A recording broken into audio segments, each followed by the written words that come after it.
حضور نے فرمایا بندہ گناہوں کی وجہ سے رزق سے محروم ہو جاتا ہے، اور ان گناہوں کے اثرات کو ختم کرنے کے لیے بہترین طریقہ استغفار ہے۔ صحیح مسلم کی روایات اور حدیث بھی ہے کہ من لازم الاستغفار، استغفار کو لازم پکڑو، جعل اللہ لہ من کل ہم فرجا ومن کل ضیق مخرجا ورزقہ من حیث لا یحتسب۔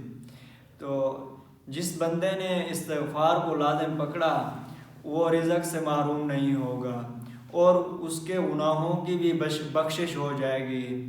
ایسے حضرت حسن بصری رحمۃ اللہ علیہ بیٹھے تھے اور ان کے کچھ خادم بھی بیٹھے تھے، تو ایک بندہ آیا حضرت حسن بصری رحمۃ اللہ علیہ سے کہنے لگا، حضرت میں اپنے گناہوں سے بہت پریشان ہوں۔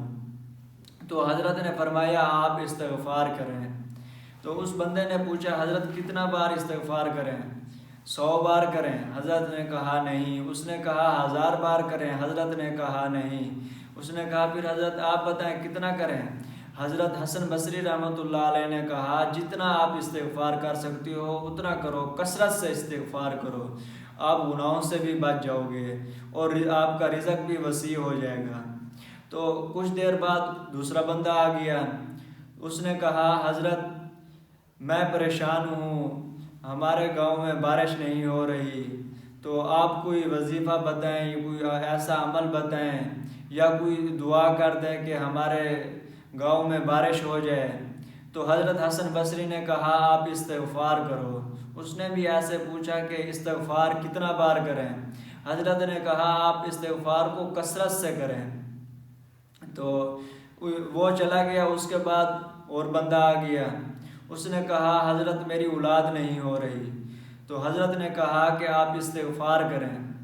تو ایسے ہی بندے آتے رہے، کام چلتا رہا، لیکن اس کے خادم حضرت حسن بصری کے خادم حضرت حسن بصری سے پوچھنے لگے حضرت جو بندہ آتا ہے وہ جو بھی اپنی مصیبت بتاتا ہے تو آپ اس کو استغفار بتاتے ہو۔ حضرت کہنے لگے یہ کوئی کسی پیر یا کسی ولی یا میرا اپنا بتایا ہوا وظیفہ نہیں ہے، یہ تو حضرت ابراہیم علیہ السلام نے اپنی امت کو بتایا تھا، جو کہ اللہ تعالیٰ نے قرآن میں بتا دیا ہے۔ فَقُلْتُ اسْتَغْفِرُوا رَبَّكُمْ إِنَّهُ كَانَ غَفَّارًا يُرْسِلِ السَّمَاءَ عَلَيْكُمْ مِدْرَارًا وَيُمْدِدْكُمْ بِأَمْوَالٍ وَبَنِينَ وَيَجْعَلْ لَكُمْ جَنَّاتٍ وَيَجْعَلْ لَكُمْ أَنْهَارًا۔ فَقُلْتُ اسْتَغْفِرُوا جو استغفار کرے گا ربکم غفارا، اللہ تعالیٰ کریم ہے، رب ہیں، اس کو بخش دیں گے، غفار ہیں۔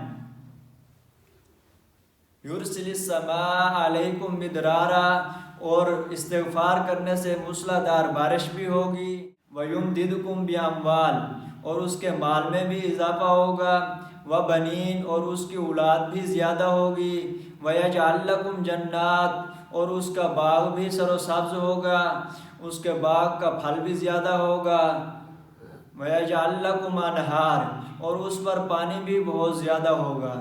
جیسے آج کل ہم کسانوں کو پانی کی ضرورت ہوتی ہے کھیتی باڑی کے لیے، تو پہلے جو لوگ ہوتے تھے وہ یہی عمل کر کے، استغفار کر کے، اللہ کو راضی کر کے اپنے کاموں کا حل کراتے تھے۔ میری بہنوں، یہ رونے سے ہمارے مسئلے حل نہیں ہوں گے، بل زیادہ آ گیا ہے یا میرا بچہ بیمار ہے، یہ لوگوں کو دکھڑا سنانے سے بندے کے مسئلے کا حل نہیں ہوتا۔ یہ دکھڑے اپنے اللہ کو سناؤ، اپنے اللہ کے آگے رویا کرو، اگر استغفار کرو اور اللہ سے رو رو کر مانگو تو یہ دکھڑے کسی دنیا والے بندے کو یا کسی اور بندے کو نہیں سنانے پڑیں گے، اللہ تعالیٰ ان کا حل کر دیں گے۔ تو پہلے بہت اچھا زمانہ تھا، ایک عورت دوسری عورت کو کہنے لگی میری ادھر سے 8 روٹیاں پک گئی اور ادھر سے 1000 مرتبہ میں نے استغفار کر لیا۔ دوسری عورت کہنے لگی ادھر سے میرا سالن بن گیا، ادھر سے میرا ایک سپارہ ختم ہو گیا۔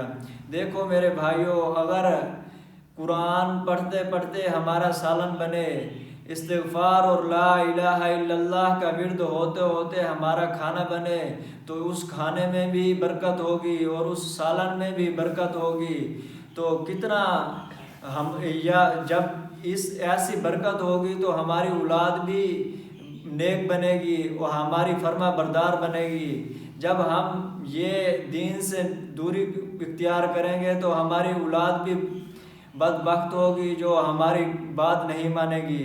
تو اس لیے ہمیں چاہیے کہ ہم استغفار کریں، استغفار سے اپنے مسئلے کا حل کریں اور اپنی بیویوں اور بیٹیوں کو سمجھائیں کہ کھانا بناتے وقت، سالن بناتے وقت استغفار کا ورد کریں، لا الہ الا اللہ کا ورد کریں، تاکہ ہمارے کھانے میں بھی برکت آئے اور ہماری زندگی میں بھی برکت آئے اور ہمارے رزق میں بھی برکت آئے.